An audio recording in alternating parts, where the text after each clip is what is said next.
우리 정부가 경제 정책으로 경제를 살려낼 수 있다고 잘못 믿고 있어요. 경제 정책은 경제 절대로 살려낼 수 없어요. 경제를 성장시키는 것은 국민이고 기업이에요. 우리 정부는 그걸 잘못 판단하고 있단 말이에요. 국민소득 6만 달러, 10만 달러 얼마든지 견뎌낼 수 있단 말이에요.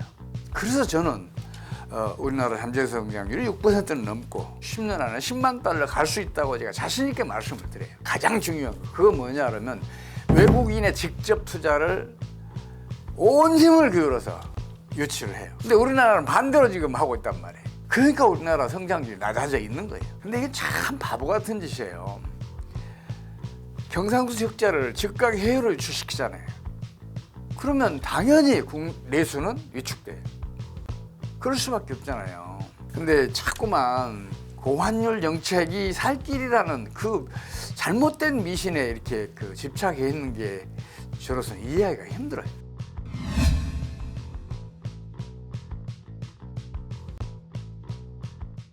안녕하세요. 특별한 경제 강의 머니특강 주식초등학교 여러분 안녕하십니까? 저는 오늘 특강을 맡은 최용식입니다. 고물가와 고금리는 고환율과 아주 밀접한 관련을 가지고 있어요. 우리나라는 주요 자원들 모두 다 수입하고 있잖아요. 시설재, 소비재도 또 수입하고 있고. 그래서 환율이 올라가게 되면 물가 전반이 상승하게 돼요. 고환율이 고물가를 초래했다고 봐도 틀리지 않아요.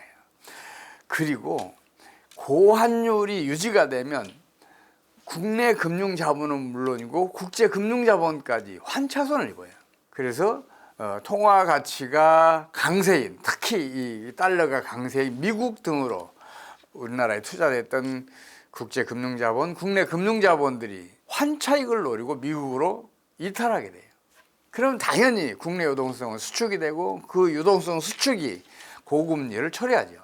우리나라 지금 기준금리는 3.5%인데 시장금리는 지금 6% 내외를 기록하고 있잖아요. 그게 바로 고환율 때문이에요. 그렇다면 고환율은 왜 나타났을까요? 우리나라는 지금 경상수지 흑자가 대규모거든요. 이 얘기는 그만큼의 외환이 국내 외환시장에 들어오고 있다는 얘기예요. 그렇다면 환율은 시장의 힘에 의해서 떨어지는 게 당연해요. 근데 우리 정부는 환율이 높아지면 수출이 늘고 그럼 경기는 호전된다고 잘못 믿고 환율 방어를 강력하게 하고 있어요. 우리나라 환율이 지금 1330원대에서 지금 등락을 거듭하고 있는데 이건 정상적인 수준이 아니에요. 우리 환율이 한때 899원까지 떨어진 적도 있거든요. 그렇다면 지금 지나치게 높은 수준이에요. 우리 경상수지 흑자가 2021년도에 852억 달러 했잖아요. 그리고 2022년도에는 그때 수출이 진짜 어려웠어요. 근데도 불구하고 무려 298억 달러를 기록했었고 지난해 지금 통계는 아직 발표가 안 됐어요. 근데 300억 달러는 넘는 걸로 저는 추정하고 있어요. 그렇다면 그만큼의 외환이 국내에 유입됐다는 걸 의미하고 환율은 떨어져야 한단 말이에요. 근데 그걸 정부가 막고 있는 거죠. 오히려 외환을 사들이고 또 경상수지 흑자를 해외 투자라는 미명하에 해외로 유출시키고 있어요. 그래서 지금 우리가 고환율 현상을 겪고 있는 거죠. 근데 이게 참 바보 같은 짓이에요. 경상수지 흑자를 즉각 해외로 유출시키잖아요. 그러면 당연히 내수는 위축돼요. 그럴 수밖에 없잖아요. 수출로 애써버린 소득을 즉각 해외로 유출시키는 거니까 내수가 위축될 수밖에 없고 성장률은 떨어져요. 물론 정부가 우리나라 고환율의 명분으로 수출이 GDP의 50%에 육박한다는 것을 내세우고 있어요. 근데 이건 틀렸어요. 수출은 매출 총액이고 GDP는 부가가치 총액이에요. 매출 총액은 부가가치의 4배에 가깝단 말이에요. 그렇다면 기준을 일치시키잖아요. 그럼 우리나라 수출은 GDP의 10%가 안 돼요. 이 얘기는 내수가 90% 이상이란 말이에요. 환율이 올라서 수출이 아무리 증가하더라도 GDP의 90%를 차지하는 내수가 위축되면 경제가 성장할 수가 없어요. 그렇다면 환율이 높을 때 내수가 확장되겠어요? 환율이 내릴 때 내수가 확장되겠어요. 당연히 환율이 내릴 때예요. 환율이 내리면 주요 자원들 우리가 값싸게 사올 수 있잖아요. 시설재, 일반 소비자도 마찬가지고 같은 속도로 더 많이 소비를 할 수가 있단 말이에요. 그래서 내수는 환율이 내릴 때 확장이 되게 돼 있어요. 근데 이 사실을 외면하고 자꾸만 한 면만 보는 거야. 환율이 올라가면 수출이 늘 것이다. 그런데 경상수지가 흑자인 경우는 그런 사례가 단 하나도 없어요. 세계에서 다 뒤져봐도 없어요. 만약 우리 정부가 시장에 힘에서 환율이 점진적으로 떨어지는 것을 용납만 하면, 그러면 외국으로 떠났던 국내 금융자본, 국제 금융자본들이 국내로 돌아와요. 우리나라에 투자하면 환차익을 누릴 수가 있잖아요. 그럼 외국으로 떠났던 국내 금융자본, 국제 금융자본들이 국내에 돌아와요. 그럼 유동성이 풍부해질 거 아니에요. 유동성이 풍부해지면 경제 활동이 활성화돼요. 그럼 성장률도 높아지고 일자리도 많이 생겨난단 말이에요. 유동성이 풍부해지면 부동산 시장, 주식 시장에도 그게 훈풍을 불어대기 시작을 해요. 그럼 거기도 살아난단 말이에요. 근데 자꾸만 고환율 정책이 살 길이라는 그 잘못된 미신에 이렇게 집착해 있는 게 저로서는 이해하기가 힘들어요. 많은 경제 전문가들이 그런 얘기를 하잖아요. 우리나라 출산율이 세계 최하다.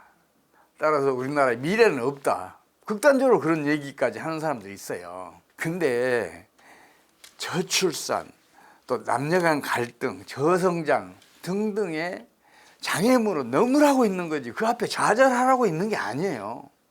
실제로 저출산 혹은 인구 감소와 같은 그런 장벽을 뛰어넘어서 고도 성장을 한 나라들이 제법 있어요. 대표적으로 아일랜드를 들 수가 있는데, 아일랜드는 1980년대까지만 하더라도 유럽의 병자라는 얘기를 들었어요. 경제난이 아주 심각했어요. 그래서 일자리가 없었어. 그러니까 젊은이를 중심으로 일자리를 찾아서 해외로 이민을 떠났어요. 750만이었던 그 인구가 한때 340만까지 줄어들어요. 그런 악조건 속에서도 1990년대 이래로 초고속 성장을 해요. 심지어 현재 가치로 우리 국민 소득 수준이었을 때부터 10년 동안 연평균 성장률이 9.3%를 기록해요. 물론 그 2008년 글로벌 금리가 터진 직후에는 아일랜드도 심각한 타격을 입어요. 그걸 금방 이겨내고 또다시 고도 성장을 하면서 지금은 1인당 국민소득이 10만 달러를 넘었어요. 세계에서 가장 잘 사는 나라가 됐어요. 아일랜드가 해냈다면 우리나라 못 해낼 이유가 없잖아요. 우리 국민, 우리 기업은 세계 최강의 경쟁력, 성장력을 가지고 있단 말이에요. 따라서 아일랜드가 했다면 우리도 할 수가 있어요. 그럼 아일랜드가 어떻게 해서 그런 성공적인 결과물을 냈는지를 연구해야 될 거 아니에요. 그건 외면하고 자꾸만 저출산 때문에 우리 경제가 어렵다는 얘기를 하니까 제가 좀 답답할 때가 많습니다. 여러 정책을 펼쳤는데 제가 딱 한 개만 말씀드릴게요. 가장 중요한 거. 그거 뭐냐 그러면 외국인의 직접 투자를 온 힘을 기울여서 유치를 해요.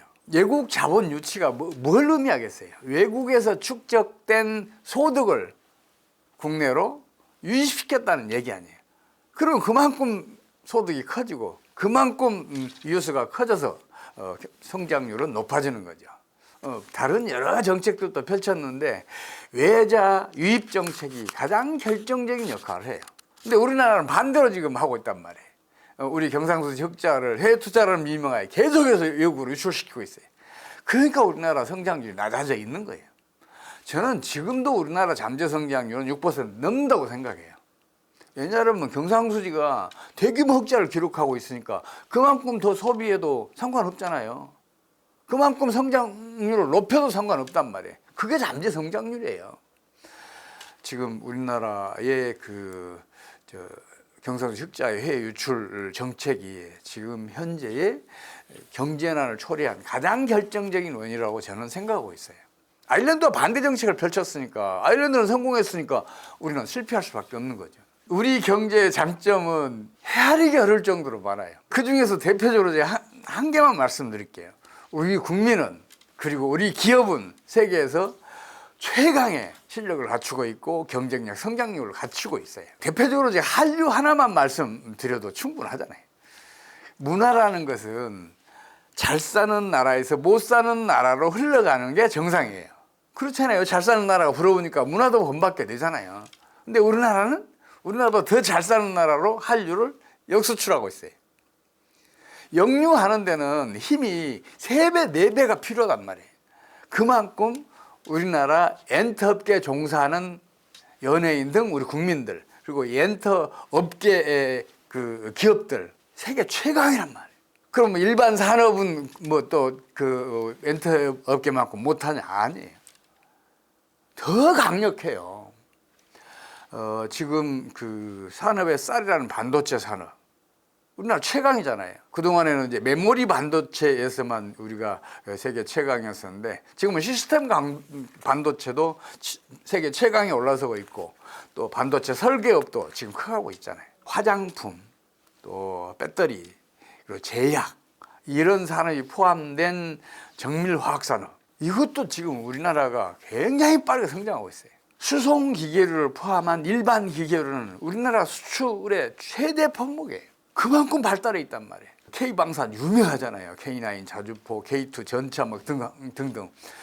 이 K방산이 속한 정밀기계산업, 사실 무기산업은 초정밀기계산업이에요.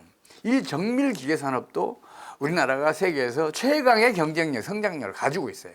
지금까지 제가 말씀드린 산업들은 국민소득 6만 달러, 아니 10만 달러도 견뎌낼 수 있는 산업들이란 말이에요.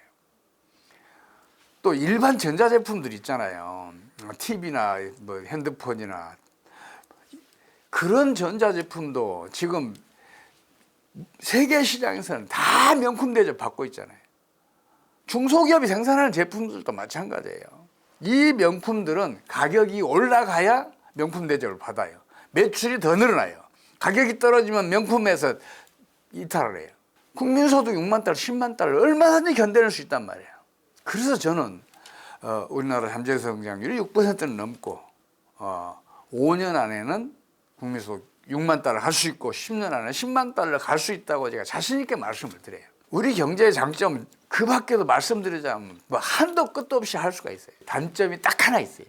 그게 뭐냐면 우리 정부가 경제 정책으로 경제를 살려낼 수 있다고 잘못 믿고 있어요. 경제 정책은 경제 절대로 살려낼 수 없어요.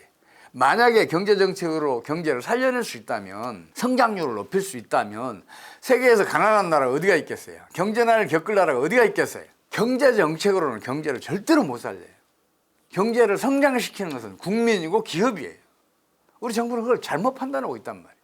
이게 최고의 단점이에요. 손흥민처럼 뛰어난 축구 선수 어떻게 태어나겠어요? 일단 부모로부터 뛰어난 체격, 그리고 뛰어난 운동신경을 물려받아야 돼요. 이건 필요 조건이에요.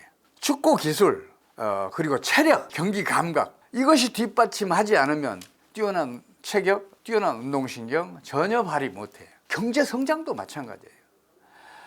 땀과 인내와 피를 지불하지 않으면 경제를 성장시킬 수 없어요. 그렇잖아요. 이게 충분 조건이란 말이에요. 지금 우리 정부도 경제를 정책으로 성장시킬 수 있다는 그 망상에서 벗어나야 돼요. 물론 그분들이 무능한 거 아니에요. 경제학이 무능해요. 경제학에는 제가 말씀드렸던 피, 땀, 인내, 이거 완벽하게 예민하고 있어요. 그래서 경제가 성장하기 위해서는 일단 성장 잠재력을 키워야 되고, 그 다음에 국제 경쟁력 키워야 되고, 성장 지속력도 키워야 돼요. 그래야 비로소 경제가 성장할 수 있어요. 근데 이 세 가지는 국민과 기업과 정부가 땀 흘리고 인내하고 피를 흘려야, 희생을 해야 갖출 수가 있어요. 우리 정부도 제발 그렇게 좀 생각을 해줬으면 좋겠어요. 그러면 우리 경제의 미래는 무한히 밝아요. 단점은 딱 하나니까 이게 바로 해소될 수 있을 거 아니에요. 그러면 아까 말씀드렸던 우리 경제 그 장점들이 제대로 이렇게 현실화돼서 우리 경제가 번영을 누릴 수 있을 것으로 저는 믿어요.